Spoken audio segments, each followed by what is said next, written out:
Hey guys, Ryan here for Bender Wins. Hope everyone's doing well today.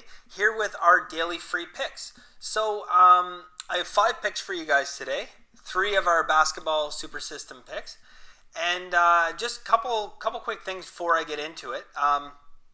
So there's probably not going to be a video tomorrow, time depending. I'm going back to Vegas for a bit, so I don't know when tomorrow I would have time to post a video. I have a really busy schedule. Like, I'm flying out early in the morning, and I land and like right away I got stuff going on. So you'll have to excuse me if I don't get a video out tomorrow. If I find time, I'll throw a quick video up tomorrow. But we will be back on Saturday with more videos. So live from Vegas, right? And one other thing just before I get into it, guys. It's been brought to my attention once again, this is the 3rd time in 2 weeks, that somebody is reposting my picks as their own. So go on Twitter. There they are, guys. It's clear as day. You took my picks and posted them as your own. I'll give you guys the benefit of the doubt here that I think maybe a lot of you guys haven't been around the business as long as I have in sports betting. But that's a major unwritten rule. It's like the unwritten rule. You do not take someone's picks and claim them to be your own or try and resell them or whatever the case may be. The thing I think that really bugged me about this one yesterday is that not only were my picks all posted on Twitter, but the thing that bothered me the most was after I went 3-0 on those picks, how they tweeted out how on fire they were. So you just don't do it, guys. I'll give you the benefit of the doubt. So again, I'm not calling anyone out today, but the next time it happens, I'm going to start naming names. I'm just going to start coming on here and saying this person is stealing picks and posting them as their own. And I don't want to do that, guys. I don't want this channel to be about that. But at the end of the day, I put a lot of work into doing this, guys. I'm awake at 6:37 in the morning, and I go to sleep at 2:30. So, again, I'm not looking for sympathy or anything like that here, but my point is, guys, I think you can probably see that I'm agitated about this because, you're trying to take credit for something you didn't do, which is just not right in life in general. But number 2, people who know this business would never do that in a million years. That's like playing hockey and spitting in someone's face. You would never do it in a million years, right? So, anyways, guys, it's enough about that. But that's the last time I'm actually gonna give warning. Next time I'm just gonna throw the names out there and whatever. Anyways, so 6-2 yesterday. Pretty good day, right? So we got we started off 6-0. I had visions of 8-0 dancing in my head, but didn't quite play out. We lost the Santa Barbara Oregon game by 1 point. We had a 3-pointer at the end. Had we gotten that, obviously we would have won. But the 3-pointer gods did answer our prayers in the Georgia Tech game. Did you guys see that? Wow. Literally last second, meaningless 3-pointer gets us the win. Isn't that nice when that happens? So, again, just on the side of luck and falling on the right side of it, have you guys noticed? And maybe you haven't thought about it, but have you noticed when you stopped betting with the public and started betting with Vegas, how much luckier we seem to get? All those times before where you'd lose a game in the last second, and you think, oh my God, this is rigged, or you'd miss hitting the over by half a point, and you would say, oh, it's fixed, it's rigged, all that. I see it all the time, right? So, do you notice, when we bet with Vegas, how that doesn't really happen? And it's funny to me because I see, the same people again and again in, groups saying, oh, this sport is rigged and that sport is rigged. And, I don't want to troll them because I know they're obviously having, a losing day, and I don't want to add to the misery. It sucks that they lost money. But at the same time, I want to say, well, why do you keep betting with the public week in and week out? Do you not get it? If you went on the streets of Vegas and you started playing 3-card Monte, which I wouldn't recommend, but if you did, and you lost 9 in a row and you started screaming how it's rigged and everything like that, I wouldn't have much sympathy if you went right back and put another $10 down. Would that make sense? Would you do that? No, you wouldn't. So, like, why do people continue to bet with the public week in and week out? And I mean, in some cases, people don't know any better. They just, they look at a game, say that looks good, and off they go. But anyways, guys, it's nice. It feels nice to get, some game winners like that, and it just feels like we get much luckier when we bet with Vegas than when we bet with the public. So that's that. All right. So I'm going to get right into it, guys. So the first game, I have a nice first half total play for you guys. And I got 3 system indicators on this. They're all first half indicators. And they're kind of, 2 of them measure money distribution. The other one measures game performance. So they're, in a sense, they are 3 indicators, but technically they're 2 indicators that do somewhat the same thing, and then another indicator. But still, overall, a strong pick. So the first game, guys, is going to be Wofford and South Florida Central. USF, South Florida, going under 62.5 in the first half. So under 62.5 in the first half. All right. One of you guys asked me, and I'll just throw it out there so you guys know, if you're not familiar with betting college basketball, you guys say, well, how come a total in a game might be 140, but the first half total is 62 or something? Like, the math doesn't work on that. Like, why is the first half total lower? Well, 2 reasons ultimately. One is overtime. Okay, so the full game factors in overtime. Number 2 is in the second half, especially in close games, you get a lot of fouling at the end.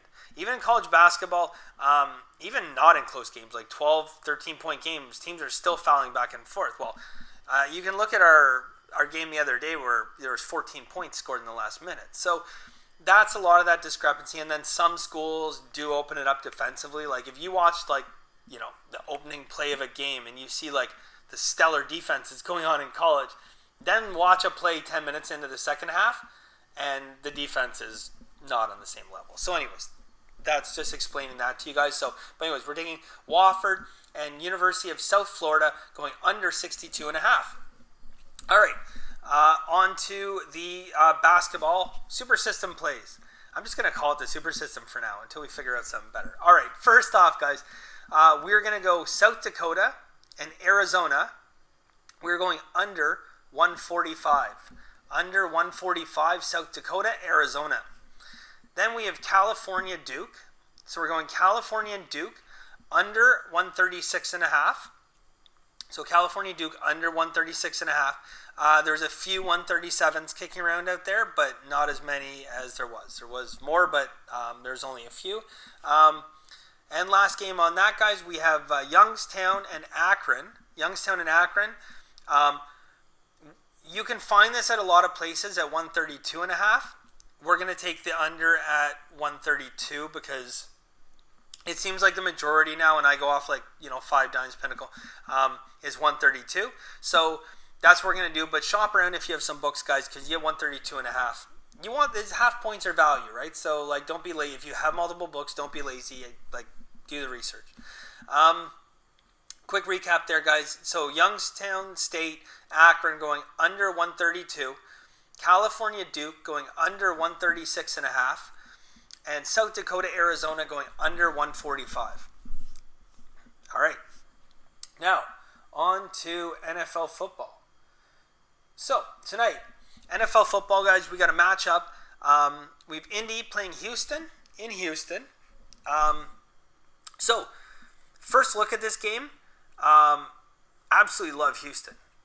Absolutely love Houston. I looked at this game and I'm like, wow, Houston, safe play, 3.5, everything looks good. Then I start diving a little bit deeper into it. So, I have some things lined up with Houston, a couple system indicators on Houston, back that up. And I think, okay, you know what? This looks great. I would have been all over this 5 years ago, but now I'm not, because I've seen things in the money that scare me. All right, I've seen. I'll give you an example right now. I mean, this line has gone from 4, some places 4.5. It's come down to 3.5, despite 73% of the money on Houston, and that really scares me. When you have 73% of money on one team, and Vegas makes that line more attractive, that scares me. That scares me enough that no matter how much my heart says Houston, no matter how good my system indicators look, no matter what other information is out there, I won't bet against that. There's absolutely no way. So for me, guys, I really like Houston. I really do. And there's absolutely no way I'm going to bet on that game, because I will not bet. Ultimately, I mean, it's not even just about betting against Vegas here, but Vegas has a reason with 73% of the money on one side to lower that line and make it more attractive. So you have to ask yourself again, always in these situations, guys, why would Vegas do that? And the only thing you can come back to is that they feel this is a play where they can get people on the wrong side. And when they have those, Vegas is not afraid to take on a lot of money on one side.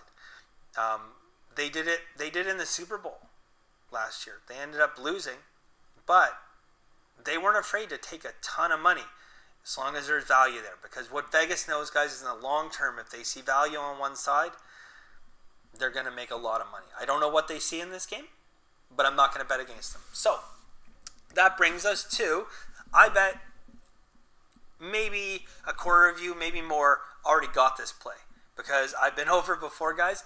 I know one of you guys actually, I think Richard actually made a comment that, and he spot on about this play. That's divisional unders, guys.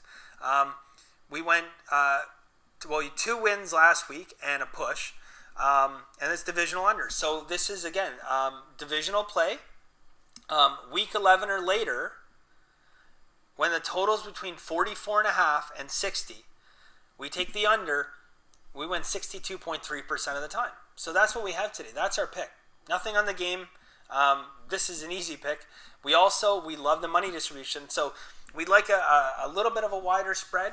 But as it stands right now, we have 31% of the bets, 32% of the money. So we'd like to see a little bit more money. But it's contrarian. You know, we like being on the side of Vegas with this one. Absolutely. So here's what we're going to do, guys. We are going under 46. So under 46 in that game. You can get 46 pretty well across the board. One exception is Pinnacle, but you can move the line. I think you get the under for minus 115 there. So that's it for today, guys. So just a recap, no video tomorrow. Doubtful there's a video tomorrow. Heading to Vegas. So yesterday was 6-2. Stop fucking selling my picks or posting them as your own on Instagram or Facebook or Twitter.